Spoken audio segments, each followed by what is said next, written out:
ગુજરાત રાજ્યના ઇતિહાસના સૌથી નાના મંત્રીમંડળના લોકલાડીલા અને નસીબદાર ગૃહમંત્રી માન્ય હર્ષ સંઘવી સાહેબના સ્વર્ણકાલમાં કાયદો, વ્યવસ્થા, શાંતિ, સલામતી, સેવા, સુરક્ષા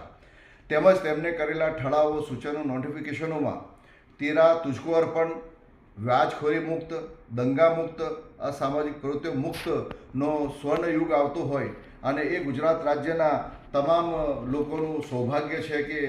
આવા સમયમાં રાજ્યના કર્મઠ મંત્રી સાહેબ મર્યા હોય ત્યારે ગુજરાત રાજ્યના તમામ જિલ્લાઓ, તમામ શહેરો, તમામ તાલુકાઓ અને જેલ પરિસરો,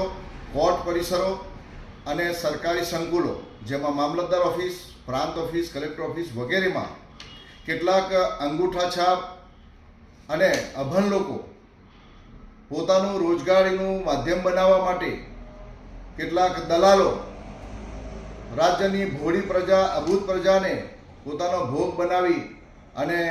જે અડીંગો જમાવ્યો છે તેવા લોકો આવા પરિસરોમાંથી દૂર થાય તેવા નોટિફિકેશનો, ઠરાવ અને સૂચનો કરવામાં આવે. સાથે આવા ગંભીર પ્રશ્નો કે જેમાં ગુજરાત વિધાનસભાના એલક્યુમાં પણ પૂછવામાં આવી મારી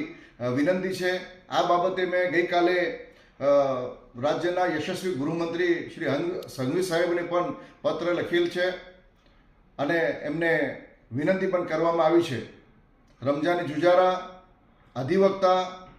ગુજરાત હાઈકોર્ટ.